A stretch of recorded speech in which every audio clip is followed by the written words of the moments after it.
ኢየሱስ ክርስቶስ የዓለም ቤዛ ነው። አዎ ምንም ጥያቄ የለውም። መለወጥ የሌለባት ድንግልና ያላት ቅድስት ድንግል ማርያም ሰበሰበችን። በቤትም ያለ በውጭም ያለ እየተቀላቀለ ያለ ትምህርቶች ስለበዙ ይህ ጉዳይ በጣም አስፈላጊ ሆኖ መጥቷል። በአንቺ ዓለም ዳነ፣ በልጅሽም ሰላም ተደረገ። ከፍዳ የዳንባት የድህነት ባለቤት ነች። ይህን ድርሰት ሰዎቹ አሁንም ጥያቄ ያነሱበታል። እንዴት ዓለም በክርስቶስ ዳነ እንጂ በድንግል ማርያም ነው ወይ ዓለም የዳነ ብለው። እመቤታችን ቅድስት ድንግል ማርያም በነገረ ድህነት ሱታፌ እንደሌላት በአንቺ ዓለም ዳነ ማለትና በአንተ የምድር ነገዶች ይባረካሉ ማለት ልዩነት የለውም እኮ። ወደ ሰው ይመጣ ዘንድ መሰላል የሆነችው ይችን ናት።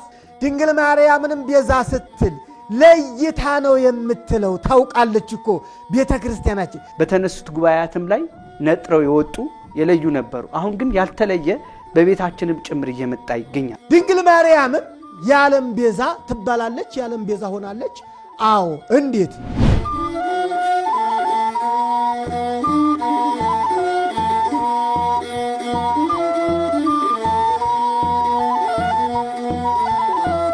ሰላም ጤና ይስጥልኝ ክቡራን ተመልካቾቻችን፣ እንደምን ቆይታችኋል? የወቅታዊ ዝግጅታችን ጀምሯል። በዛሬው የወቅታዊ ዝግጅታችን ርዕሰ ጉዳይ አድርገን ወደ እናንተ የምናደርሰው ሐሳብ ወላዲተ አምላክ በነገረ ድህነት ያላትን ሱታፌ የተመለከተ ይሆናል ማለት ነው። እንግዲህ ሁላችሁም ከሰሞኑ እንዳስተዋላችሁት በየሚዲያዎች ሲሰራጩም እንደተገነዘባችሁት ከሆነ በእመቤታችን በቅድስት ድንግል ማርያም ዙሪያ ላይ የሚነሱ ሐሳቦች አሉ። ነገር ግን ቤተክርስቲያን ከምንጩ መሰረቱ ምን ትላለች? ወላዲተ አምላክና ነገረ ድህነት እንዴት ነው የሚተሳሰሩት? ያላት ሱታፌ እንዴት ይታያል? የሚሉትን ነጥቦች ወደ እናንተ የምናቀርብ ነው የምንሆነው። ከኛ ጋር እንድትቆዩ የአብሮነት ግብዣችን ነው። ባነሳነው ርዕሰ ጉዳይ ጋር ከኛ ጋር ቆይታ የሚያደርጉ እንግዶች እዚህ ጋብዘናል። እንግዲህ ከኛ ጋር የሚቆዩ እንግዶች የንታ ስቡህ አዳምጤ በሰዋሰወ ብርሃን ቅዱስ ጳውሎስ መንፈሳዊ ኮሌጅ የትርጓሜ መጻሕፍት መምህር፣ በረር ቅዱስ ሚካኤል ቤተክርስቲያን የመጻሕፍት መምህርና በማህበረ ቅዱሳን ኤዲቶሪያል ቦርድ አባል የሆኑ የንታ መልአከ ታቦር ኃይለ ኢየሱስ ፈንታውን ከኛ ጋር ይገኛሉ። በመናነሳቸው ርዕሰ ጉዳዮች ማብራሪያ ይሰጣሉ። እንኳን እዚህ ጥሪያችን ተቀብላችሁ እንኳን በሰላም መጣችሁ ልንወዳለን። እንኳን ደህና መጣችሁ። እንኳን ደህና ቆያችሁ። መልካም። እንግዲህ ያው ከሰሞኑ በአንድም በሌላም ጉዳይ ሲነሳ የሰማችሁት ጉዳይ ይኖራል። በቀጥታ ለሱ ምላሽ መስጠት ባይሆንም እንኳን ወላዲተ አምላክ ቅድስተ ቅዱሳን ድንግል ማርያም በኢትዮጵያ ኦርቶዶክስ ተዋሕዶ ቤተክርስቲያን ሊቃውንትና ትምህርት እንዴት ትገለጻለች የሚለውን ማስጨበጥ ይሆናል ማለት ነው ዓላማችንና እንደው የተነሱት ነጥቦች ምንድናቸው ከማለታችን በፊት እንደው ቤዛነት የሚለውን ነገር ከመጀመሪያ እናድርገውና በቤተክርስቲያን አስተምህሮ ቤዛ እንዴት ይገለጻል? እንግዲህ ቤዛ ማለት ድነት ያው መድኃኒት ማለት ነው። ሁለት ሶስት ትርጉም ይኖረዋል። ቤዞ አዳነ ወይም ተቤዠ ይላል። ከዚያ ቤዛ ይወጣል። ስለዚህ ቤዛ ለውጥ ተብሎ ይተረጎማል። ድነት መድኃኒት ተብሎ ይተረጎማል። ወይም መቤዠት ማዳን ማለት ነው ባጭሩ ማለት ነው። እና ቤዛ መድኃኒት ከሚለው ትርጉም የራቀ አይደለም። ለውጥ የሚል ትርጓሜ ይኖረዋል። ዞሮ ዞሮ ያው ለውጥ የሚለው እግዚአብሔር ሰው ሆኖ ሰው ሊቀበለው የሚገባውን መከራ ወይም የሰውን ሞት ስለሞተ ቤዛ ኩሉ ዓለም ይባላል። ዓለሙን ስላዳነም ቤዛ ኩሉ ዓለም ይባላል። የዓለም መድኃኒት የሚለውን ትርጉምም ይይዛል ማለት ነው። እና ቤዛ ማለት ድነት ሕይወት ማለት ነው። አንቀጹ ቤዞ ብሎ አዳነ ነው የሚለው። ቤዞ አዳነ ከሚለው ቤዛ ይወጣል። አዳነ ወይም ተቤዠ ተመሳሳይ ትርጉም ነው ያለው፣ የቃሉ ትርጉም ማለት ነው። ወይም የግሱ ቤዞ ነው። ከዚያ ውስጥ የሚወጣው ቃል ደግሞ ቤዛ ነው። ለውጥ ተብሎም ይተረጎማል።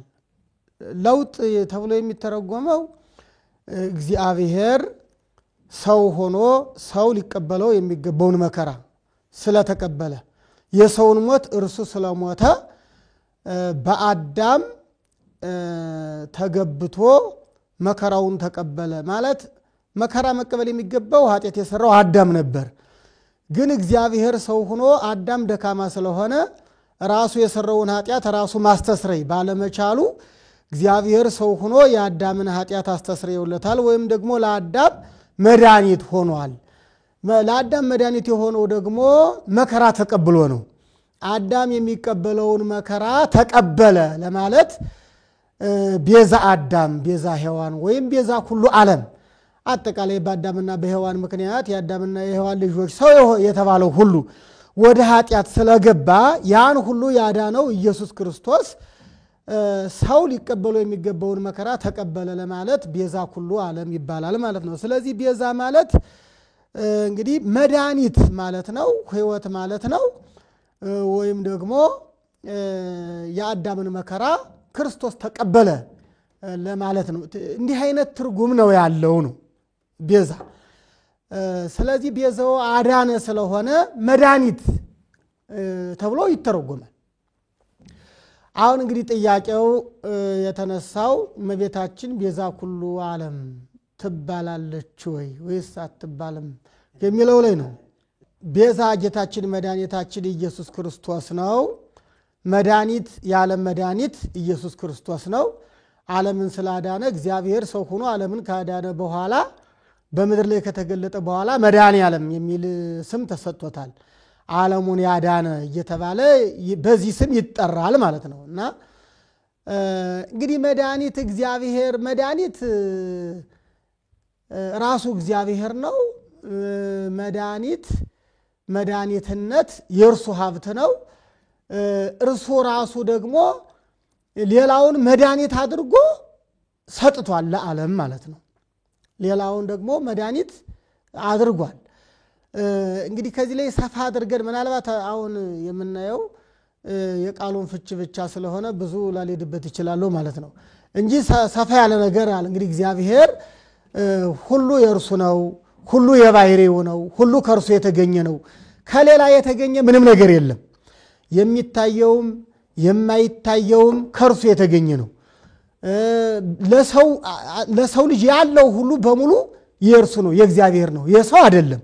እግዚአብሔር ግን የራሱን ለሰው ልጆች እንደሚገባቸው እንደ ችሎታቸው ለሰው ልጅ ይህ ይገባዋል፣ ለሰው ልጅ ይህ ይበቃዋል ብሎ ለሰው ልጅ የሚበቃውን ለሰው ልጅ የሚገባውን ይሰጣል። ለሰው ልጅ የሚገባውንና የሚበቃውን ሲሰጥ ያ ደግሞ የሰው ይባላል እንጂ አጠቃላይ ግን የእግዚአብሔር ነው ማለት ነው። ስለዚህ ሕይወት የእርሱ ነው፣ ድነት የእርሱ ነው፣ ማዳን የእርሱ ነው። ከእርሱ ውጭ ሕይወት የለም። ሰውን ደግሞ ለሰው ሕይወት አድርጎ ይሰጣል። ይህም ደግሞ የአምላክነቱ ቸርነቱ ልግስናው ነው። ሁሉን ነገር እርሱ ጥቅልል አድርጎ ሁሉን ነገር ማድረግ ሲችል እሱ የሚያደርገውን ሰው እንዲያደርግ ደግሞ ፈቅዷል ማለት ነው። እግዚአብሔር ሰው እንዲያደርገው ፈቅዷል። አሁን ሰው ሆኖ ዓለምን አስተማረ። ራሱ ኢየሱስ ክርስቶስ የወንጌልን ትምህርት ጀመረ በምድር ላይ። ከዚያ በኋላ እስከ ዕለተ ምጽአት ድረስ የሚነሳውን ትውልድ ሲያስተምር መኖር ይችል ነበር። ግን ከሰው መካከል ሰውን አስነስቶ ሰውን ያስተምራል። ስለዚህ ሐዋርያትን አስተማረ። ሐዋርያት ደግሞ ሌላውን ሕዝብ እንዲያስተምሩ ፈቀደ ማለት ነው። ሐዋርያት እንዲያስተምሩ የፈቀደ ራሱ እግዚአብሔር ነው እንጂ እግዚአብሔር ሲያስተምር ቢኖር ራሱ አይደክመውም፣ አያማውም፣ ወይም ደግሞ ቦታ አይወሰንበትም። በአንድ ቦታ ሲያስተምር አንዱ አካባቢ አይቀርበትም። ይሄ የአምላክነቱ ስራ ነው። እንግዲህ አስተማሪነትን ለሰዎች ሰጠ። ገቢረ ተአምራት ወመንክራት ማድረግን ለሰዎች ሰጠ፣ ለሐዋርያት ሰጠ። ስለዚህ እግዚአብሔር ራሱ የሚያደርገውን ራሱ የሚፈጽመውን ነገር ለሰው ልጆች ይሰጣል እንጂ ሁሉም የእግዚአብሔር ነው ማለት ነው። የኔታ ቤዛ የሚለውን ትርጉም በቂ ሁኔታ አብራርተውታል። ነገር ግን አንድ ነገር ከአውዳዊ ፍቹ ነው የሚነሳ። ቤዛ ብሎ ለክርስቶስ ሲሰጥ ቅጽሉ ማለት ነው ለሌሎቹ ሲሰጥ እንዴት ነው የሚለውን ለይተው መረዳት ያስፈልጋል። ቅድም እሳቸው እንዳሉት ቤዛ ማለት የቋንቋ ሊቃውንት በዝርዝር እንዳስቀመጡት ማዳን ነው፣ መታደግ ነው፣ ማስጣል ነው፣ ከጭንቅና ከመከራ ማውጣት ነው እና አልፎ አልፎ ገንዘብን በአቅሙ ቤዛ ይሆናል። ገንዘብ ሰጥቶ የታሰረን ሰው ማስፈታት ይቻላል። ገንዘብ ሰጥቶ ሊሞት የነበረን ሰው ማዳን ይቻላል። እንዳውዱ ማለት ነው። ግልጽ ከሆነ ሐሳቤ እና በዋናነት አንድ ነገር ያን ኃይለ ቃል ከዚህ ውጭ ሊተረጎም አይገባም ብሎ መውሰድ ስህተት ነው። እንደያውዱ ሲተረጎም ምንድነው የሚለውን በቃ ያ ገንዘብ ሰውን ካዳነ እንግዲህ ገንዘብ በእግዚአብሔር ዘንድ የተናቀ ነው፣ ምንም አይደለም። በእግዚአብሔር ዘንድ የከበሩ ቅዱሳን ደግሞ በተሰጣቸው ጸጋ ባላቸው ጽኑ ሃይማኖት ሌሎቹን ሊያድኑ ይችላሉ። በዮሐንስ ወንጌል ምዕራፍ 15 ቁጥር 12 ላይ እንደተነገረው ስለ ሌሎቹ ራሱን አሳልፎ የሚሰጥ እንዳለ ከዚህ የበለጠ ፍቅር የለም። ቤዛ ነፍሱ ነው የሚለው እንደም ቀጥታ ቤዛ ነፍሱ አልወ ዘአቢ እምዝ ፍቅር ከመዘ ይመጡ ነፍሶ ቤዛ ነፍሰ ቢጽ ይላል። ቤዛ ብሎ ማለት ነው ስለ ባልንጀራው የሱን ሰውነት ለሞት ለመከራ አሳልፎ የሚሰጥ እንዳለ ከዚህ የሚበልጥ የለም ብሎ እና በሌላም ተተክቶ መሞት ቤዛ ያሰኛል። ሳይሞቱም በተሰጣቸው ቃል ኪዳን በተሰጣቸው ኃይል ካዳኑም ደግሞ ምን ይባላሉ? ቤዛ ይባላሉ። ዋናው የሚያዘው ግን ምንድነው? ከማዳን ጋራ ነው። አንድ ነገር ከማዳን ከጨለማ ከመከራ ከማውጣት ጋራ ቤዛ የሚለው ትርጉም የኔታ ቅድም እንዳብራሩት በዚህ መልኩ ይተረጎማል ማለት ነው። ግን ከዚህ ውጪ አይተረጎም ብሎ መዝጋት መፈናፈኛ ማሳጣት ያላዋቂ ትርጓሜ ካልሆነ በቀር በትክክል ከተተረጎመ ከተብራራ ቤተክርስቲያን ለይታ ታውቀዋለች። ቤዛን ለክርስቶስ ሰጥታ ስትናገር እንዴት እንደሆነ ታውቀዋለች። ቤዛን ለድንግል ማርያም ቤዛን ለሌሎቹ ቅዱሳን ሰጥታ ስትናገር ልዩነቱን ጠንቅቃ ታውቃለች። ክቡራን ተመልካቾቻችን እየተከታተላችሁት የምትገኙት የወቅታዊ መርሃ ግብራችን ነው። በዛሬው ርዕሰ ጉዳይ አድርገን ወደ እናንተ የምናደርሰው ሐሳብ ደግሞ እመቤታችን ቅድስት ድንግል ማርያም በነገረ ድነት ያላትን ሱታፌ አስመልክተን ስለ ቤዛ ጉዳይ እያነሳን እንገኛለን። እመቤታችን ቤዛዊት ዓለም ስትባል እንዴት ነው የምትገለጠው? በቤተ ክርስቲያን ያለው ትምህርት ምንጩ ምን ይላል? መጻሕፍት ድርሳናት ምን ያስተምራሉ? የሚሉትን በሊቃውንት እያስተነተንን ወደ እናንተ እያደረስን ነው ያለነው። ብዙ ታተርፋላችሁ። አሁንም ከኛ ጋር ሁኑ።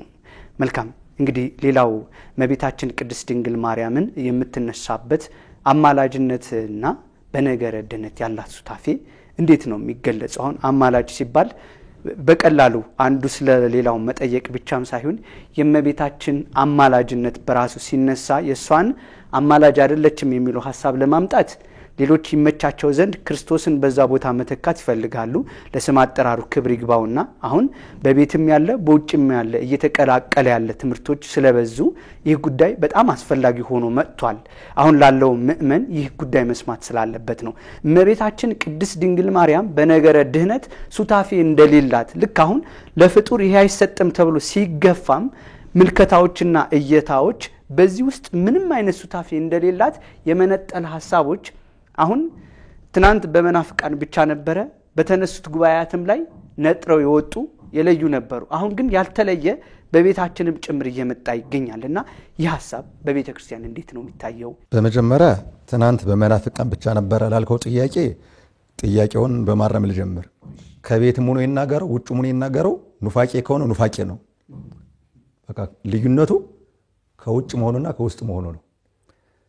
አሁን ከመሰረታዊ ጉዳይ ስንነሳ በመጽሐፍ ቅዱስ ታሪክ አስተምሮ የሰው ልጅ ጥሩ ታሪክ ያለው ኦሪት ዘፍጥረት ምዕራፍ 1 እና ምዕራፍ 2 ላይ ነው። ከምዕራፍ 3 ጀምሮ የሰው ልጅ ታሪክ የተበላሸ ነው። ከዛ ላይ ይታወቃል። ምዕራፍ 3 ላይ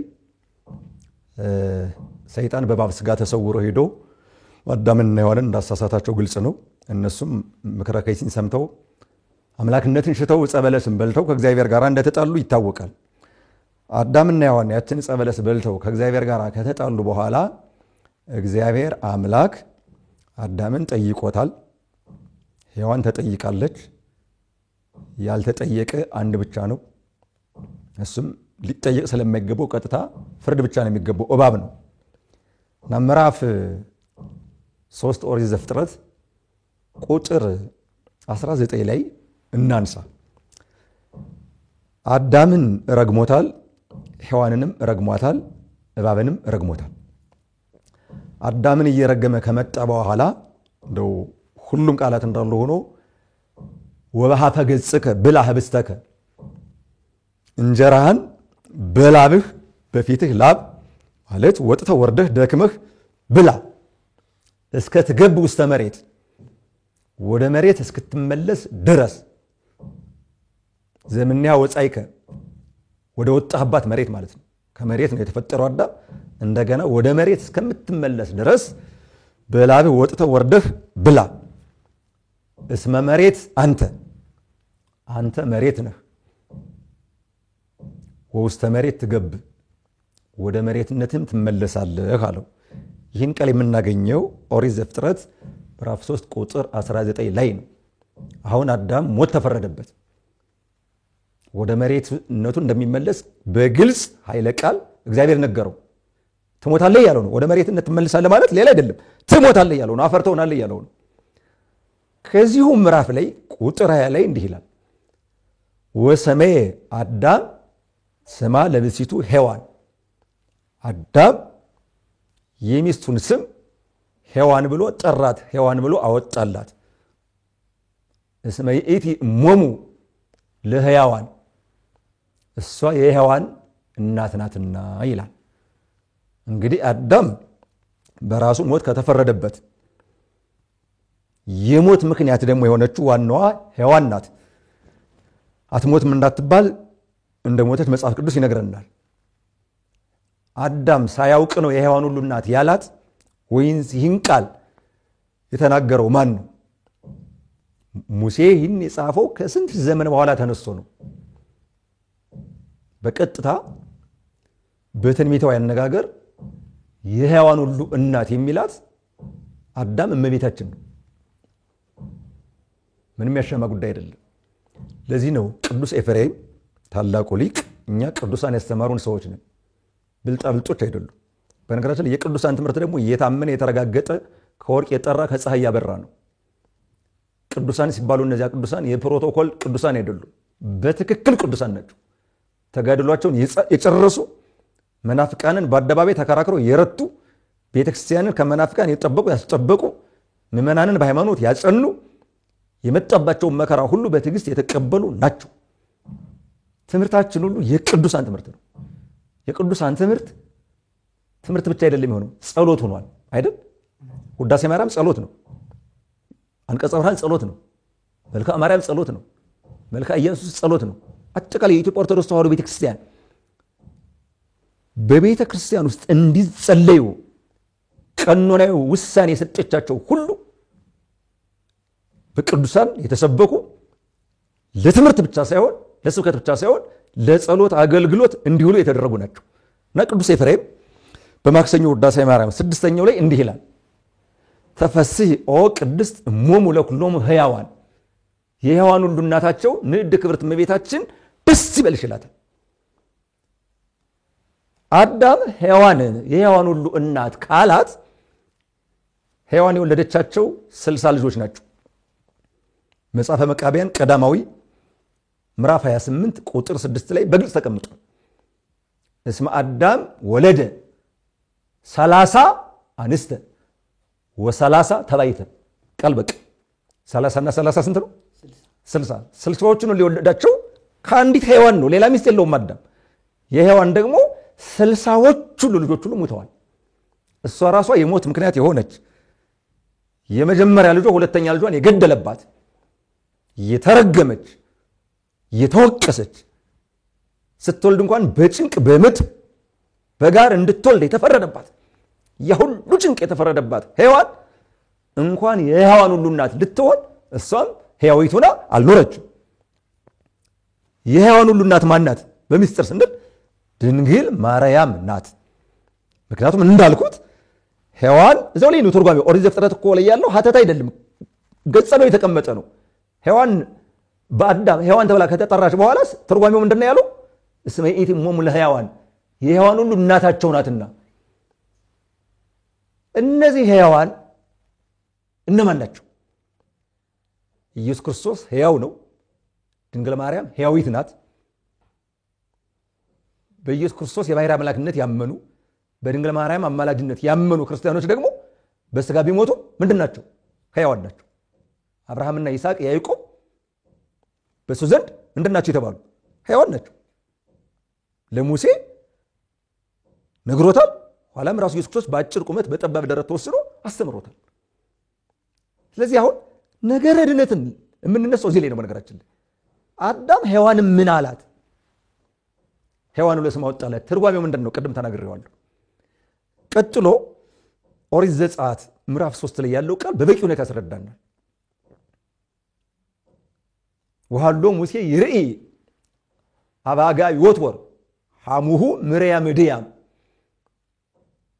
ሙሴ ያማቱን የምድያምን ካህን ምርያም የሚለው በዚህ ላይ ካህን ማለት ነው። ያማቱን የካህኑን የምድያምን በጎች ይጠብቅ ነበር። ወሰደ አባግኢሁ ሐቅለ በጎቹን ወደ በረሃ ይዟቸው ሄደ። ወበፃ ውስተ ኮሬብ ደብረ እግዚአብሔር ኮሬብ ወደሚባል ተራራ ወደ እግዚአብሔር ተራራ ደረሰ። ዋስተራዮ ለሙሴ መልአከ እግዚአብሔር በአምሳለ እሳት የእግዚአብሔር መልአክ ለሙሴ በሚነድ እሳት አምሳል ታየው። እምዕፀት ከዛ ከጸጳጦሱ ማለት ነው። ወሬ ሙሴ እምዕፀት ወሬ ሙሴ እምዕፀት ሙሴ ደግሞ ከዚያ ከጸጳጦስ የሚነደውን እሳት አየ ይላል። ቅዱስ ያሬድ ታላቁ ሊቅ ምንም ባስተምሮ በዝማሬው ቅንጣት ታክል ግድፈት የሌለበት የተገለጸለት ሰው ነው። እግዚአብሔር የገለጸለት ሰው ነው። እሱ ይህን ቃል እንዳለ ወስዶ ሊቃውንቱ ለጥር አስተርእዮ ማርያም ዋዜማ አድርገው ይቆሙታል። እንዲቆም ተወስኗል። ሬ ሙሴ ማርያምሃ እጸጳጦስ ወስዶታል ቃል በቃል። ሙሴ በጸጳጦስ የተመሰለችውን ድንግል ማርያምን አያት። እንተ ኢያዋያ እሳተ መለኮት እዚያ ደብረ ሲና ተራራ ላይ ሐመልማሉን እሳቱ አለቀጥለው። ከዚህ ደግሞ ድንግል ማርያምን ባሕርይ መለኮቱ አለቀጥላት። ለምን ከተባለ ባሕርይ መለኮቱ አላቃጠላትም።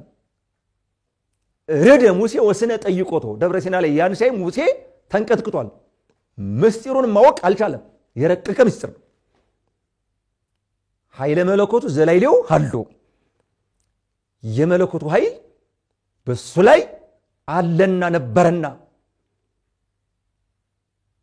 ዘቀደሰ ክህነቶ ለአሮን የአሮንን ክህነት የቀደሰ ያከበረ ወረደ ወመጻ ላድህኖ ከዛ በኋላ ከ5500 ዘመን በኋላ አጠቃላይ ዓለም ከተፈጠረ ማለት ነው ሰውን ለማዳን ወደዚህ ዓለም መጣ ወረደ። ሙሴ ደብረ ሲና ላይ ያያት እጸጳጦስ ማናት? ድንግል ማርያም ናት። ቃል በቃል ቅዱስ ያሬድ እሬ ሙሴ ማርያም እጸጳጦስ ነው ያለው ቃል በቃል ቅዱስ ኤፍሬም፣ አባ ሕርያቆስ፣ አባ ጊዮርጊስ ብዙዎቹ ሊቃውንት ያችን እጸጳጦስ ለእመቤታችን ሰጥተው ተርጉመዋል። አሁንም ቅዱስ ያሬድ ነገረ ድነትን እያስተማረ ሲመጣ የጥር አስተርእዮ ማርያም ዋዜማ እንትን ማህቱ ይባላል። ከዋዜማ በፊት የሚቆም ማህቱም ይባላል። ሁለተኛ ጢሞቴዎስ ምዕራፍ 3 ቁጥር 16 ላይ ያለውን ቃል መነሻ ያደርጋል። ወኩሉ ዘተጽፈ ለተግሳጸ ዚአነ ተጽፈ የተጻፈው ሁሉ እኛ ልንመከርበት ልንገሰጽበት ተጻፈ ካለ በኋላ መፍትው እንከ አሃዊየ ንንግር ወነዜኑ በእንተ ማርያም ድንግል። ወንድሞች ስለ ድንግል ማርያም ልንናገር ልናስተምር ልንተረጉም ይገባል። ድንግልኒ እሷ ድንግል ናት። ሰማይኒ ይእቲ ሰማይም ናት። ምናም ግሩም የሆነች የሸማኔ ጉድጓድ ወይም የሸማኔ ቀም ይባላል። ማጠጫውን ከመወረሪውን ከማጠጫው ጋር እያዋሃደ ድርና ማጉን አዋሂዶ የሚሰራበት በጣም የረቀቀ ምስጢር ነው። በምስጢረ ሥጋዌ እንደዚያ ናት። ወኬንያሁ ቃል ሰሪው ግን አካላዊ ቃል ነው። ስጋን የፈጠረ ድንግል ማርያምን የፈጠረ አካላዊ ቃል ነው። እሱ ነው። ዘእንበለ ዘር ተጸንሰ በስጋ ዘእጹብ ልብሰቱ ተዋሂዶ ረቂቅ ድንቅ በሚሆን ዘቤንቲያ ተአንመ በሷ ላይ ወይም በሷ ምክንያት ተአንመ ያ ሸማኔ ድርና ማጉን አዋሂዶ እንደሚሰራው አካላዊ ቃል ደግሞ ድንግል ማርያምን ፈጥሮ የሷን ስጋ ተዋሂደ ሲል ዘእጹብ ልብሰቱ ግሩም የሆነ እጹብ የሆነ ማለት ተዋሂዶ ግሩም የሆነ የረቅቅ ማለት ነው። ከዚያ ዘእንበለ ዘር ተጸንሰ ያለ ዘር ተጸነሰ ማን አካላዊ ቃል ወያፈረ ተወሊደ ተወልዶም ይላል ተወሊደም ይላል ተወሊዶም ይላል። ወያፈረ ተወሊደ እምብሲት የአካላዊ ቃል ከሴት መወለድን አላፈረም። እንዘ አዝየ ኃይል ለኩሉ ፍጥረት ኃይልን ሁሉ የያዘ የፍጥረታት ሁሉ ኃይል ሲሆን ከሴት ከድንግል ማርያም መወለድን አላፈረም ይላል ቅዱስ ያሬድ።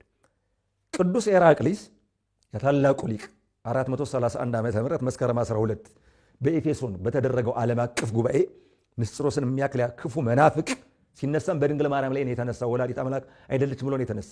እሱ ተወግዞ ከተለየ በኋላ ንስጥሮስ ያረከሳትን ሀገር እንደገና ሊቀድሳት የጣላትን ሊያነሳት ከቤተክርስቲያን ያወጣቸው ምዕመናን እንደገና ሊመልሳቸው የሚችል ታላቅ ሊቅ ምረጡ ተባለ። ክፉ መናፍቅ በነበረበት ጠንካራ ሊቅ ስለሚያስፈልግ ኪስኪስ ከምትባለው ሀገረ ስብከቱ ወደ ቁስጥንጥንያ ተሹሞ ተመድቦ ሲሄድ ያስተማረው ትምህርት አለ እና ተረፈ ቄርሎስ ምዕራፍ 18 ቁጥር 5 ላይ የምናገኘው ቃል አለ። በጣም ነው የሚገርመው።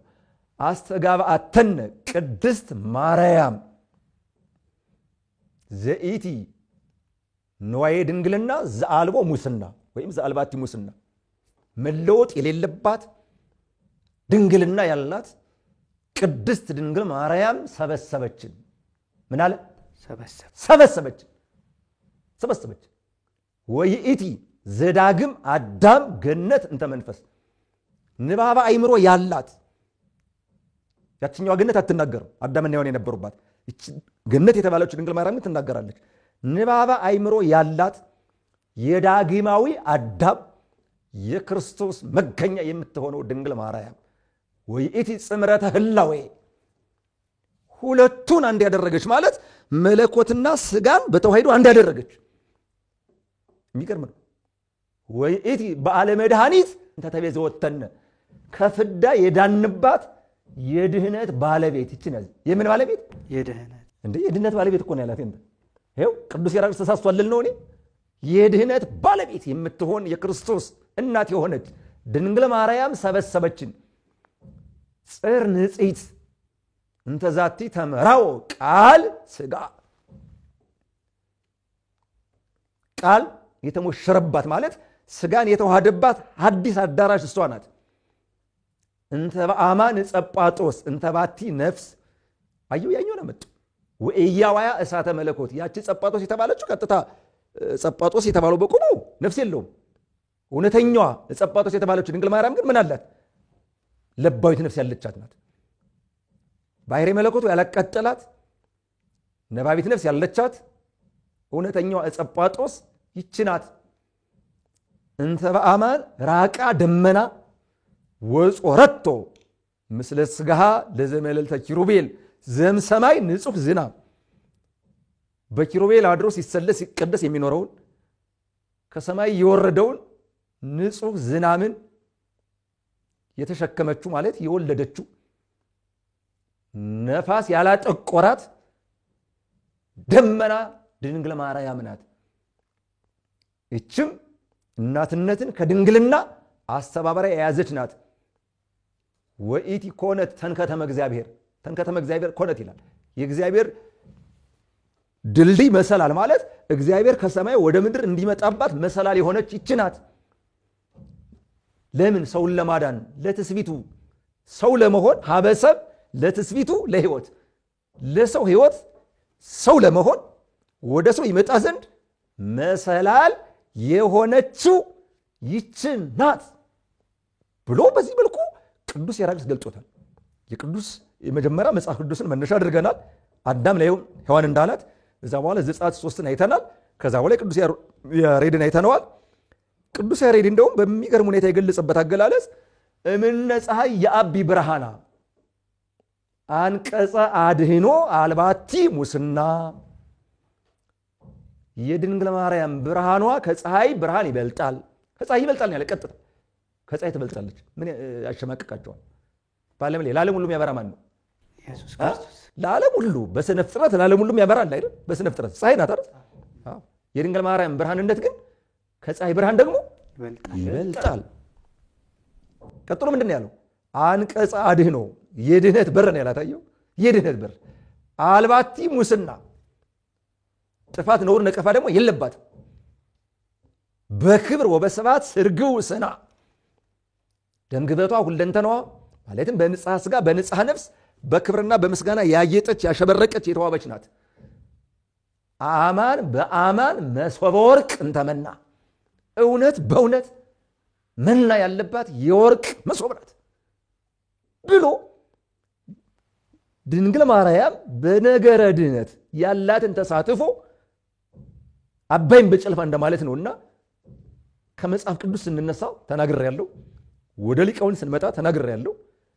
ቀጣዩን በሚቀጥለው ስለምናየው እኔም እዚህ ላይ ነገር እንዳላበዛ ታላቁ መምህር እያሉ ወደ የንታ ብንሄድ እስቲ እርሱ ደግሞ አያይዘው የሚጨምሩበትም ካሉ እዚህ ላይ ግን ቤዛዊት ዓለም የተባለችበት ሚስጥር ምንድን ነው? በቤተ ክርስቲያን ሲፈታ አሁን ላይ ተጭኮ እየተሰማም በጣም በከፍተኛ ጩኸት ፍጡር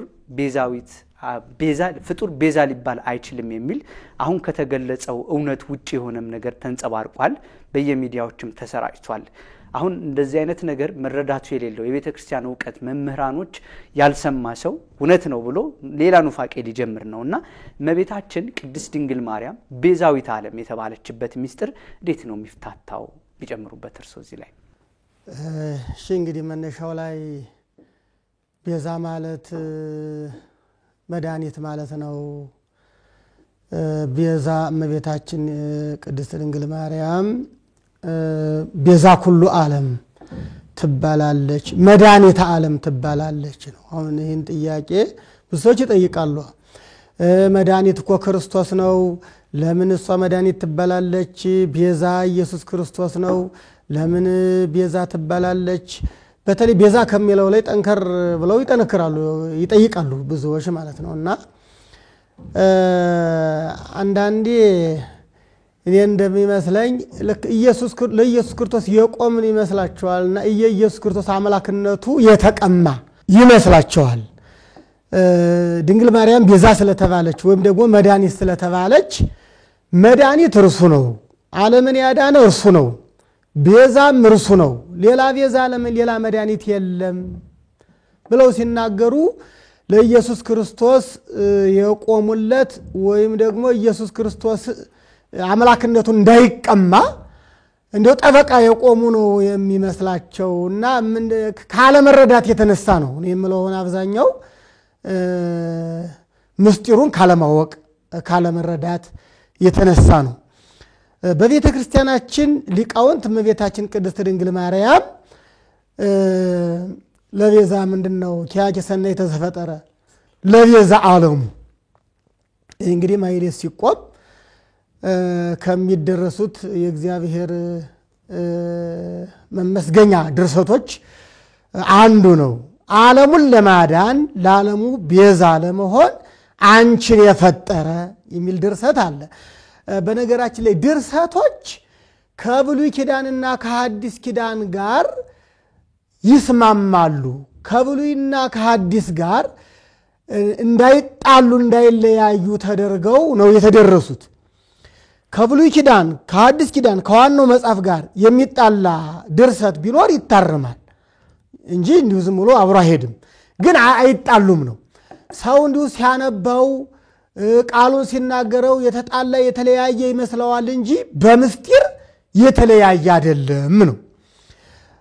ስለዚህ አሁን መላከ ታቦር ብዙ ነገር ብለዋል። እንግዲህ ከመነሻው እኔም ከዚያ ትንሽ መጨመር የምፈልገው እንግዲህ መልአኩ ቅዱስ ገብርኤል እመቤታችንን መጥቶ ሲያበስራት ከሴቶች መካከል የተባረክሽ ብሏል። ሴቶች የተረገሙበት ዘመን ነው። ሔዋን ተረግማለች። ሔዋን ከተረገመች በኋላ የሔዋን ልጅም የተረገመች ናት። የሔዋን መርገም ወደ ሔዋን ልጅ ተላልፏል። ወደ ሔዋን የአዳም መርገም ወደ አዳም ልጆች ተላልፏል። ስለዚህ የሰው ልጅ ተረግሞ ነበር። የሰው ልጅ በመርገም ውስጥ እያለ ነው ቅዱስ ገብርኤል የመጣው ማለት ነው። መጣና በሴቶች መካከል የተባረክሽ አለ። እንግዲህ እግዚአብሔር አምላክ ዓለሙን ሊያድነው ሲፈልግ ከተረገሙት መካከል ያልተረገመች ቅድስት ድንግል ማርያምን መርጧል ወይም አስገኝቷል ማለት ነው። አሁን ከዚህ ላይ እግዚአብሔር ድንግል ማርያምን ከሴቶች መካከል ያልተረገመች የተባረከች ያደረጋት ለምንድን ነው የሚለውን ነው። እንግዲህ ከእርሷ ሰው ሊሆን ስለፈለገ፣ ከእርሷ ሊወለድ ስለፈለገ የእሷን ስጋው አድርጎ በዚያ ስጋ ዓለሙን ሊያድን ስለፈለገ ድንግል ማርያምን የተባረከች አድርጓታል። ስለዚህ እመቤታችን ቅድስት ድንግል ማርያም ከሌሎች ሴቶች ተለይታ ቅድስት ሆና ንጽሕት ሆና ቡርክት ሆና ተገኝታለች ማለት ነው። ይህን ያደረገ ማን ነው? እግዚአብሔር። ንጽሕና ማን ሰጠ? እግዚአብሔር። በንጽሕና በቅድስና እንድትጸና ያደረገ ማን ነው? እግዚአብሔር ነው። ቡርክት እንድትሆን ያደረገ እግዚአብሔር ነው። ለምን ፈልጎ? ከእርሷ ሰው ለመሆን ፈልጎ። ከእርሷ ሰው የሚሆነው ደግሞ ለምንድን ነው? ዓለሙን ለማዳን ፈልጎ። ስለዚህ እመቤታችን ቅድስት ድንግል ማርያም ዓለሙ እንዲድን ስራ ሰርታለች አልሰራችም? ይህን ጥያቄ እናነሳለን። ዓለሙን እንዲድን እግዚአብሔር ሰው ሆነ ነው የምንለው። ዓለሙ እንዲድን እግዚአብሔር ሰው ሲሆን ሰው የሆነው ከቅድስት ድንግል ማርያም። ዓለሙ እንዲድን እግዚአብሔር አምላክ ተወለደ፣ ሰው ሆኖ ተወለደ ካል የተወለደው ከቅድስት ድንግል ማርያም ነው። ስለዚህ ዓለሙ እንዲድን እመቤታችን ቅድስት ድንግል ማርያም ክርስቶስን ወልዳለች ማለት ነው። ዓለሙ እንዲድን ክርስቶስን ከወለደች ይህ ዓለም እንዲድን በዓለም ድነት ድርሻ አላት ማለት ነው። ድርሻዋን መለየት ነው ያለብን። አሁን ሰዎች እዚህ ላይ ምን ይላሉ? እግዚአብሔር አቅቶት ነው ወይ? አጋዥ ይፈልጋል ወይ? አጋዥ ፈልጎ አይደለም፣ አቅቶትም አይደለም። ሳይወለድ ማዳን አቅቶትም አይደለም። ተወልዶ ሰው ሆኖ ማዳን ፈቃዱ ሆነ።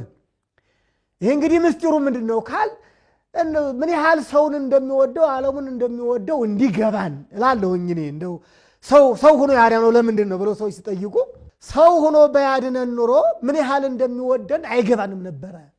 እንዲገባን ነው። የሰው ጭካኔ፣ የእግዚአብሔር ራሄ፣ የሰው ጥላቻ፣ የእግዚአብሔር ፍቅር ግልጥ ይሆን ዘንድ እኔ ሰው የሆነው ለዚህ ነው እላለሁ። እኔ በራሴ ማለት ነው። እንደው ሰው ሲጠይቀኝ እንደዚህ ብዬ ነው የምመልሰው። እና ሰው ሆኖ ዓለሙን ማዳን ፈቅዷል፣ ወዷል። ስለዚህ ሰው የሆነው ከድንግል ማርያም ነው። እግዚአብሔር ዓለሙን እንዲያድን ቅድስት ድንግል ማርያም እንድትወልደው አድርጓል። እመቤታችን ቅድስት ድንግል ማርያም 9 ወር ከ5 ቀን በማኅፀኗ ተሸክማ ወልዳ 3 ዓመት አጥብታ በጀርባዋ እያዘለች አሳድገዋለች። የክርስቶስ መጸነስ፣ የክርስቶስ መወለድ፣ የክርስቶስ የድንግል ማርያምን ጡት እየጠባ ማደግ፣ የክርስቶስ በድንግል ማርያም ጀርባ ላይ እየታዘለ ሕፃን ሆኖ ማደጉ ለዓለሙ ድነት ነው እንጂ ሌላ ትርፍ የለውም። የእግዚአብሔር ሌላ ትርፍ የለውም። ትርፉ ዓለሙን ማዳን ነው። ይህ ሁሉ ዓለሙ እንዲድን የተሰራ ስራ ነው ማለት ነው። ስለዚህ ዓለሙን እንዲድን ይህን ስራ ሲሰራ ድንግል ማርያም ይህን ስራ እንድትሰራ አድርጓል ማለት ነው። ስለዚህ እመቤታችን ቅድስት ድንግል ማርያም ዓለሙ እንዲድን ክርስቶስን ጸንሳለች፣ በማኅፀኗ ተሸክማለች፣ ወልዳለች፣ እያጠባች በጀርባ እያዘለች አሳድጋለች ማለት ነው። ይሄ ድርሻ ማለት ይሄ ነው። በቃ ድርሻ ማለት ይሄ ነው እንጂ እግዚአብሔር ዓለሙን ማዳን አቅቶት አገዘችው ማለት አይደለም። አሁን ሰዎች እኮ እያጣመሙ ነው እኮ እግዚአብሔር ያላደረገውን እንዳደረገው አድርጎ እኮ ነው የሚተረጉሙት። እነዚህ እግዚአብሔር እሱ ማዳን እየቻለ እሷ ይላሉ። እንዴ እኛ ሰው ሳይሆን ቢያድነንስ ምን ቸገረን? ሰው ሆኖ ማዳን ፈቃዱ ሆነ እንጂ ሰው ሳትሆን ማዳን እየቻልክ ለምን ሰው ሆነ አዳንከን ብለን መጠየቅ እንችላለን እንዴ? እንዲህ ብሎ ይጠይቃል። እንዲህ ብሎ እንደመጠየቅ እኮ ነው። አሁን አንዳንድ ሰዎች ለምን ድንግል ማርያም ወለደችህ እንደማለትም እኮ ነው። እንግዲህ መውለዷማ እንግዲህ ስራ ነው። አይ ጸንሶ መውለድ ዓለሙ እንዲድን ድንግል ማርያም እኔ እንድትሰራ እግዚአብሔር ፈቅዷል ማለት ነው። የፈቀደ እኮ እግዚአብሔር ነው፣ ሌላ አይደለም እኮ። እመቤታችን ቅድስት ድንግል ማርያም እኮ ጌታችን ከወለደች በኋላ ግብፅ ለግብፅ ተሸክማ እኮ ተንከራተለች። ጌታችን ከጸነሰችበት ጊዜ ጀምሮ እመቤታችን ቅድስት ድንግል ማርያም በዚህ ዓለም ላይ ደስ ብሏት በተድላ በደስታ እኮ አልኖረችም።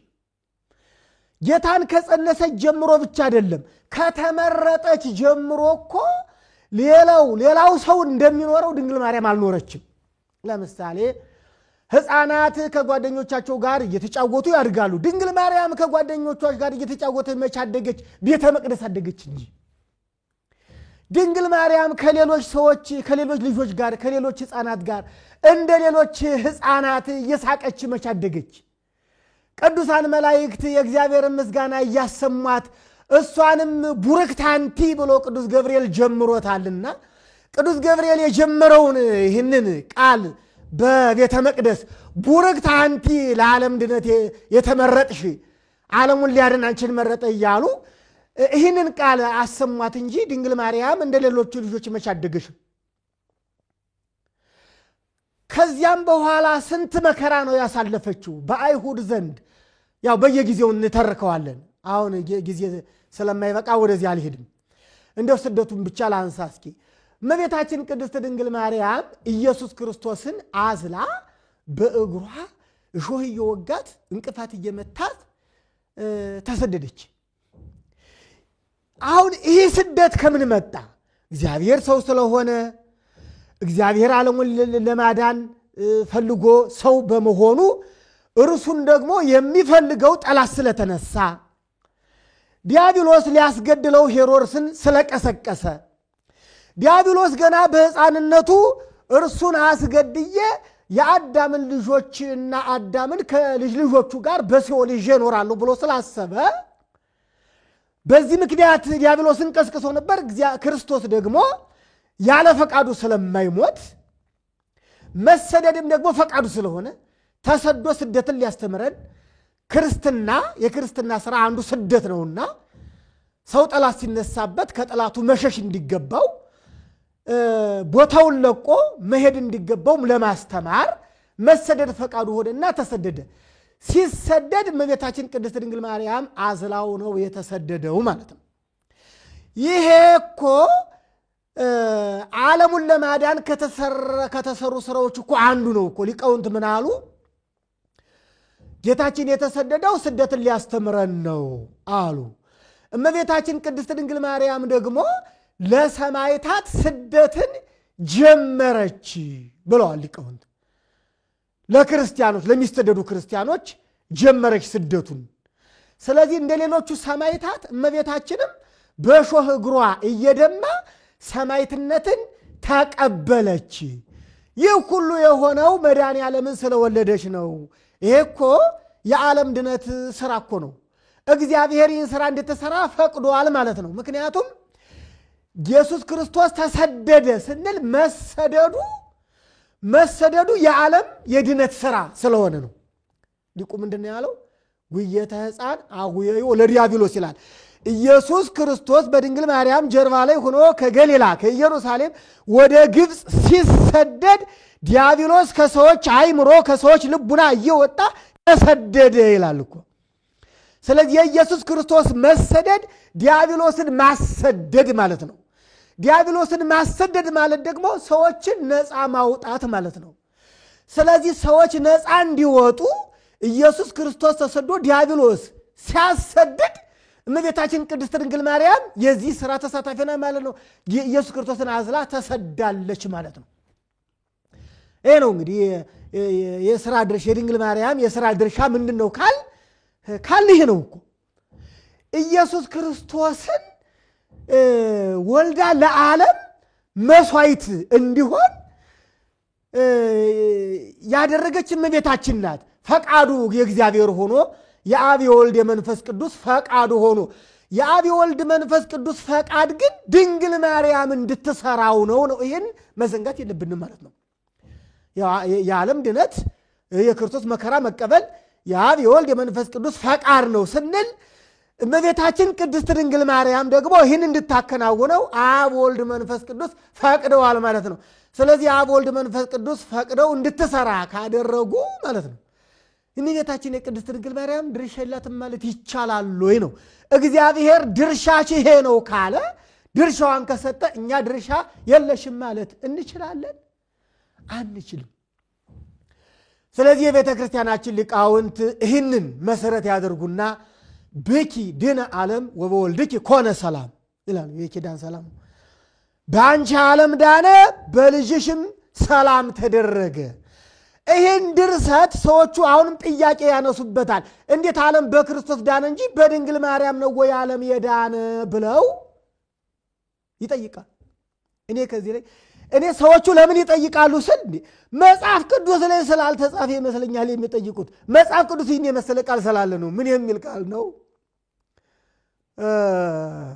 ብከ የተባረኮ ኩሎሙ አሕዛበ ምድር ዘፍጥረት ምዕራፍ 12 ቁጥር 3 ላይ ያለው እግዚአብሔር ምንድነው ያለው? አብርሃምን የምድር ነገዶች ሁሉ በአንተ ይባረካሉ ነው ያለው።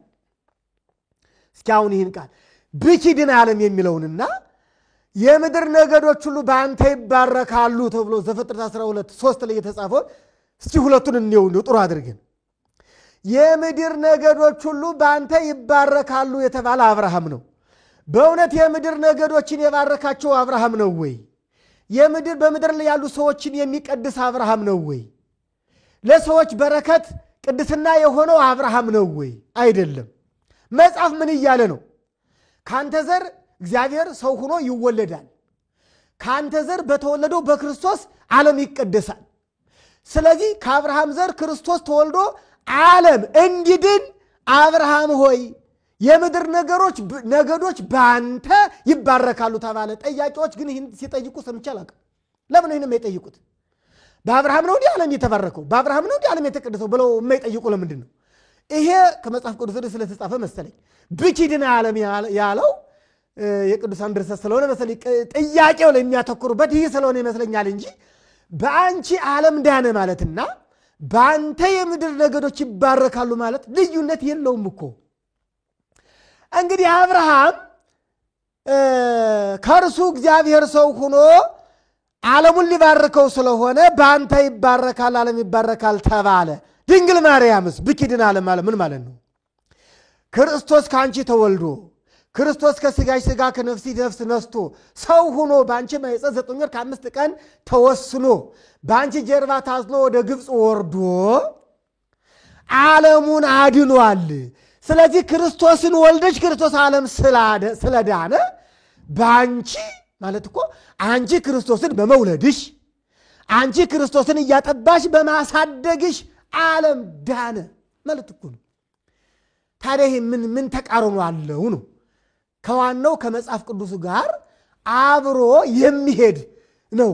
ይህንን ነው አሁን ማየት ያለብን። አሁን ይህን የመሰለ ብዙ ነገር ነው ከመጽሐፍ ቅዱስ ያለና እንደው ማስረጃ እንዲሆን ብዙዎችን ጠቅሳለሁ። እኔ ቤዛ እመቤታችን ቅድስት ድንግል ማርያም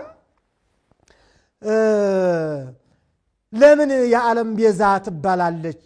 ቤዛ ክርስቶስ ነው እንጂ ነው እንግዲህ ጠያቂዎች የሚሉት።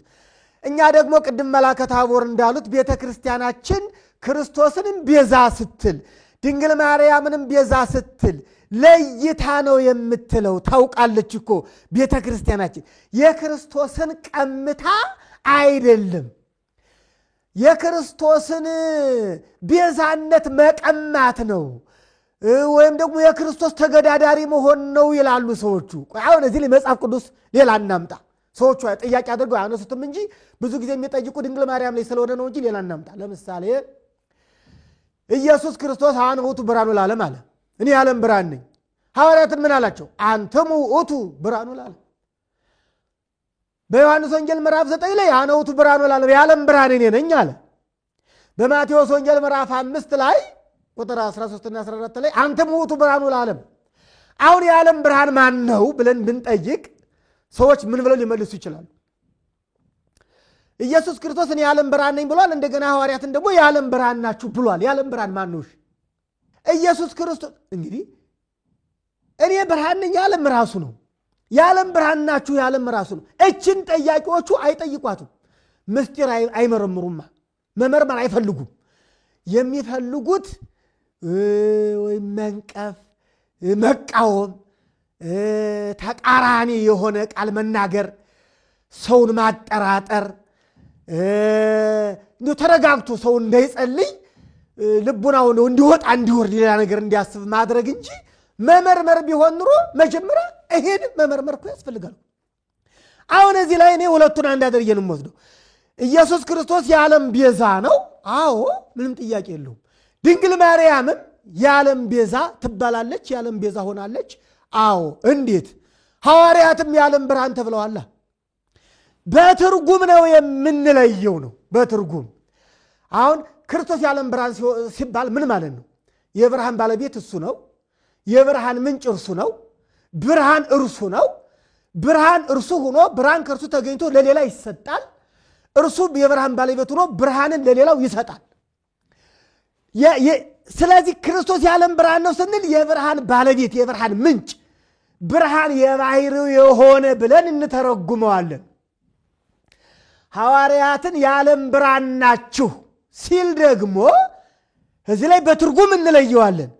ሐዋርያት በስብከት ዓለሙን ስላበሩ፣ የሰውን አይምሮ ስላበሩ፣ የሰውን ልቡና ስላበሩ፣ የድንቁርና በድንቁርና ጨለማ ተይዞ የነበረውን የሰውን ልጅ እንጨት ሲያመልክ የነበረው፣ ድንጋይ ሲያመልክ የነበረው፣ አንዳንዱ ዛፍ፣ አንዳንዱ ባህር፣ አንዳንዱ ዘንዶ፣ አውሬ፣ ፀሐይ፣ ጨረቃ፣ ከዋክብት ወደ ሰማይ ቀና ብሎ ፀሐይ፣ ጨረቃ፣ ከዋክብትን በምድር ላይ ያሉ በምድር ላይ የበቀለውን ታላቁን ድንጋይ ሲያመልክ የነበረ ህዝብ ልቡናው የጨለመበት ህዝብ ነው። መቼም እንደው ኢሳይያስ እንዳለው እንጨቱን ቆርጠህ የተወሰነውን ምግብ ታበስልበታለህ፣ የተወሰነውን ደግሞ ታመልከዋለህ አለ። መቼም እንጨት ቆርጦ የተወሰነውን ምግብ እያበሰሉ የተወሰነውን ማምለክ ከዚህ በላይ ድንቁርና የለም። ዓለም በዚህ ድንቁርና ውስጥ ስላለ ሐዋርያት ይህንን ዓለም መክረው አስተምረው ፈጣሪያቸው ወደ እግዚአብሔር ስለመለሱት፣ ከአምልኮተ ጣዖት ወደ አምልኮተ እግዚአብሔር ስለመለሱ የዓለም ብርሃን ናችሁ ተብለዋል። ስለዚህ የዓለም ብርሃን ናችሁ የተባሉ ገቢረ ተአምራት ስላደረጉ፣ ህዝቡን ታምር እያደረጉ ስለመለሱ፣ ክርስቶስን ሰብከው ከድንቁርና ወደ እውቀት ስለመለሱ የዓለም ብርሃን ናችሁ። ብርሃን የተባሉ በዚህ ነው። ትርጉሙ ይሄ ነው። በትርጉም ይለያል እንጂ ክርስቶስም የዓለም ብርሃን፣ ሐዋርያትም የዓለም ብርሃን። ወደ ድንግል ማርያም እንምጣ። ክርስቶስ ቤዛ ዓለም ተብሏል። ድንግል ማርያም ቤዛ ዓለም ተብላለች። ክርስቶስ ቤዛ ዓለም የሆነው እንዴት ነው? ክርስቶስ መስዋዕት ሆኖ፣ ክርስቶስ ሙቶ ደሙን አፍሶ፣ ከሱ ውጭ ሌላ አዳኝ ስለሌለ፣ እሱ ከመምጣቱ በፊት ዓለምን የሚያድን ማንም ስለሌለ ኢየሱስ ክርስቶስ መስዋዕት ሆኖ ዓለሙን አድኗል። ስለዚህ ቤዛ ዓለም ይባላል ማለት ነው። አዳም ሊቀበለው የሚገባውን መከራ እርሱ ተቀብሎ የአዳምን ሞት በሞቱ ስለሻረ ክርስቶስ ቤዛ ዓለም ነው። ድንግል ማርያም ለምን ቤዛ ዓለም ተባለች? ድንግል ማርያም ደግሞ ቤዛ ዓለም የተባለችው ቤዛ ዓለምን ወልዳ ለዓለም ስለሰጠች፣ የቤዛ ዓለም የክርስቶስ እናት ስለሆነች፣ ቤዛ ዓለም ክርስቶስን ጸንሳ ወልዳ አሳድጋ ለመስቀል ለሞት ስላበቃች ማለት ነው። ይሄ ድርሻዋ ነው። እንግዲህ ኢየሱስ ክርስቶስን እየተንከባከበች ማሳደግ የተሰጣት የሥራ ድርሻ ነው ማለት ነው። ይህ የሥራ ድርሻ ስላላት ነው ቤዛ ዓለም ያልነው። ወይም ደግሞ ብኪድነ ዓለም ማለትና ቤዛ ዓለም ለውጥ የለውም፣ ተመሳሳይ ነው። መድኃኒተ ዓለም ብንል ብኪድነ ዓለም ብንል ቅድም ከአብርሃም ጋር አነጻጽረን እንዳየነው ማለት ነው። ስለዚህ እመቤታችንን በዚህ ቤዛ ዓለም እንላታለን። ሌላው በአማላጅነቷ ደግሞ ቤዛ ዓለም እንላታለን። ያው እኛ ሰዎች ባህሪያችን እጅግ በጣም አስቸጋሪ ነው። ቶሎ ቶሎ ወደ ኃጢአት የሚቀየር ነው ባህሪያችን። ደካማ ነን። እንደው ጠዋት ሌላ ከሰዓት ሌላ የምንሆን ሰዎች ነን። ጠዋት ቤተ ክርስቲያን ማታ ቤተ ጣዖት የሚል ሁሉ ሞልቷል እኮ አለ። ሰው እንደዚህ ነው። ሰው ደካማ ስለሆነ ሰው ደክሞ ኃጢአት ሲሰራ በኃጢአቱ እንዳይፈረድበት እግዚአብሔር አምላክ የመዳን መንገዳችን አሰፈውና ለእመቤታችን ለቅድስት ድንግል ማርያም ደግሞ ቃል ኪዳን ሰጠ። ዓለሙን እኮ አድኖታል፣ ሰው ሆኖ አድኖታል። ግን ሰው በድካሙ ስለሚፈረድበት ማለት ነው። በድካሙ ስለሚፈረድበት በድካሙ እንዳይፈረድበት ደግሞ በአንቺ የተማጸነ ኃጢአትም ሰርቶ ደግሞ በአንቺ ስም በተሰራ ቤተ ክርስቲያን ጧፍ የሰጠ ጣን የሰጠ ዘቢብ የሰጠ ወዘተ ያገለገለ በአንቺ ስም ቤተ ክርስቲያን የሰራ በአንቺ ስም ለድሃ የሰጠ የሚል ደግሞ ቃል ኪዳን ሰጠ። አሁን ቃል ኪዳን መስጠቱ እኮ እጅግ በእውነት የእግዚአብሔር ቸርነቱ ብዛት ነው። ለምን የመዳን መንገዳችንን አሰፋው እንጂ አያጥብም እኮ። አሁን ሰዎቹ እርሱ እየቻለ ይላሉ። አልችልም መቻለ እኛ ደካማ ስለሆነ ነው እንጂ አማላጅነትን የሰጠ እኮ ከኛ ደካማ አንፃር እንጂ እርሱ የማይችል ሆኖ አቅም አቅቶት አግዙኝ እያለ እኮ አይደለም። አሁን ሰዎች እንደዚህ አድርገው ነው የሚሉት። መቼ አጋዥ ይፈልጋል ይላሉ። አጋዥ ፈልጎ መች ነው? አጋዥ ይፈልግን እኛ ነን እንጂ እኛ እንፈልጋለና። እሱ ባይፈልግ አጋዥ እኛ እንፈልጋለና። እርሱ ለማዳን አጋዥ አይፈልግም። እኛ ግን የሚያማልደን አጋዥ እንፈልጋለን። ደካማ ስለሆነ ማለት ነው። ስለኛ ከኛ ድክመት የተነሳ ነው ለድንግል ማርያምም ቃል ኪዳን ሰጠ። ስለዚህ በተሰጠችው ቃል ኪዳን እመቤታችን ቅድስት ድንግል ማርያም በአማላጅነቷ በዚህ ቤዛ ትባላለች። እንዲህ አድርጎ የእመቤታችን ለእመቤታችን ሰጥቶ መተርጎም የክርስቶስን ለክርስቶስ ሰጥቶ መተርጎም እንጂ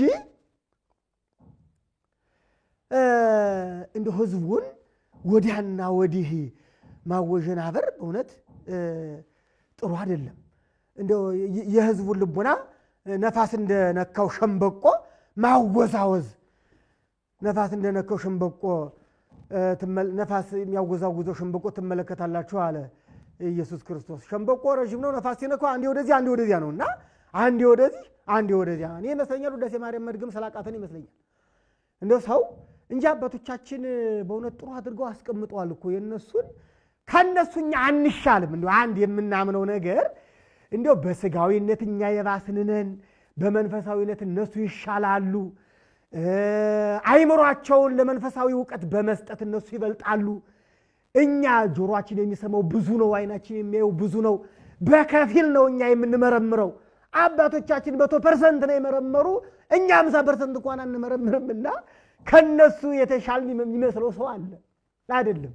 እንደው እነሱ ያስቀመጡት ከኛ የበለጠ እንደው እኛውን ከምናስበው የበለጠ ስለሆነ ይልቁን እንደው ያንን በደንብ አድርገን ይዘን ውዳሴ ማርያም ይልቅ መድገም ብንችል እንደነሱ በጣም መልካም ነገር ነበር። ግን ውዳሴ ማርያም መድገሙ ሲያቀት ይመስለኛል ወዲያ ነው ወዲህ። ሌላ ጥቅስ ምንድነው እንደው አብሬ እዚህ ጋር የማየው አሁን ቤዛ ስትባል የክርስቶስን ቤዛነት መቀማት ነው ለሚሉ ሰዎች ነው። በኦሪት ዘጸአት ምዕራፍ 7 ቁጥር 3 ላይ መሰለኝ ምንድነው ረሰይኩከ አምላክ ለፈርዖን ሙሴን ምን አለው? ለፈርዖን አምላክ አድርጌሃለሁ አለ። የእግዚአብሔር አምላክነት ተቀነሰ ወይ ነው? እግዚአብሔር አምላክነቱን ቀንሶ ነው ወይ ለሙሴ የሰጠው? ለፈርዖን አምላኩ አድርጌሃለሁ። አሁን ይህን ቃል እንዳመጣጡ መተርጎም ነው። አንተ ሞቱ ምንድነው? በመዝሙረ ዳዊት መዝሙር 82 ላይ የተጻፈው ጌታችን መድኃኒታችን ኢየሱስ ክርስቶስ ወንጌል ሲሰብክ ጠቅሶታል። ይህን የሚገርመው ነገር እንደው ጥሩ ጥቅስ ነው። ይሄ ጥቅስ ኢየሱስ ክርስቶስ የጠቀሰው ለምን የእግዚአብሔር ልጅ ነህ ትላለህ ላሉት ሰዎች እንዲህ አይነት ጥያቄ ላመጡ ሰዎች ነው ኢየሱስ ክርስቶስ የጠቀሰው። የእግዚአብሔር ልጅ ነኝ ለምን ትላለህ አሉ። አኮኑ ጽሑፍ ውስተ ኦሪትክሙ በእናንተ በምታነቡት በመጽሐፍ በኦሪታችሁ በመዝሙረ ዳዊት እንዲህ ተብሎ ተጽፏል። ምን ተብሎ?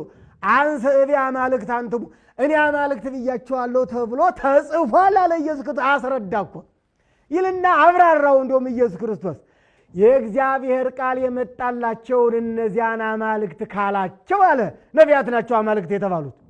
የእግዚአብሔርን ቃል ስለተናገሩ እግዚአብሔር ምስጢር ስለገለጠላቸው የተሰወረውን ወደፊት የሚሆነውን ነገር ስለገለጠላቸው ያን በመናገራቸው አማልክት ከተባሉ አለ አብ የቀደሰውን ወደ ዓለም የላከውን እኔ የእግዚአብሔር ልጅ ነኝ ብላችሁ ትሳደባለህ ትላላችሁ።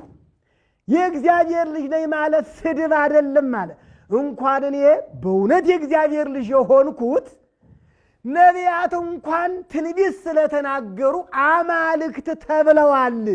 ደግሞ ይህ ቃል አይሻርም ማለት ኢየሱስ ክርስቶስ ከዚሁ ላይ አንሰ ቢያመልክት አንትሙ የሚለው ቃል አይሻርም ብሎ ነው ያጸናው። የእግዚአብሔር ቃል አይሻርምና የእግዚአብሔር ቃል እንዲህ ይላል ብሎ ኢየሱስ ክርስቶስ ኦሪት ጠቅሶ ነው ያስረዳው። የእግዚአብሔር ልጅ ነኝ በማለቱ ተቃዋሚዎች ስለመጡ ማለት ነው። አሁን ነቢያት አማልክት በመባላቸው የእግዚአብሔር አምላክነት ተቀንሷል ወይ ወይስ እግዚአብሔር አምላክነቱን ተቀምቷል ወይ? አምላክነቱን ተቀምጦ ነው እንዴ ራሱ የሚጠቅሰው ኢየሱስ ክርስቶስ? የነብዩ ድርሰት መልካም እንደሆነ የእግዚአብሔር ቃል ነው ቃሉ አይሻርም እያለን እኮ ያጸናው እና የክርስቶስ አምላክነት በዚህ ይቀነሳል አልተቀነሰ። ሙሴ አምላክ አድርጋለሁ መተርጎም ነው። ይሄንን ሙሴ የፈርዖን ፈጣሪ ነው እንዴ? አይደለም። የፈርዖን አምላክ አድርጋለሁ ሲል ፈርዖን የፈጠረ እግዚአብሔርን የፈርዖንን ፍጥረት ለሙሴ ሰጥቷል የሚል ሰው ካለ ትርጓሚ ቤት ገብቶ ይማር። አይደለም።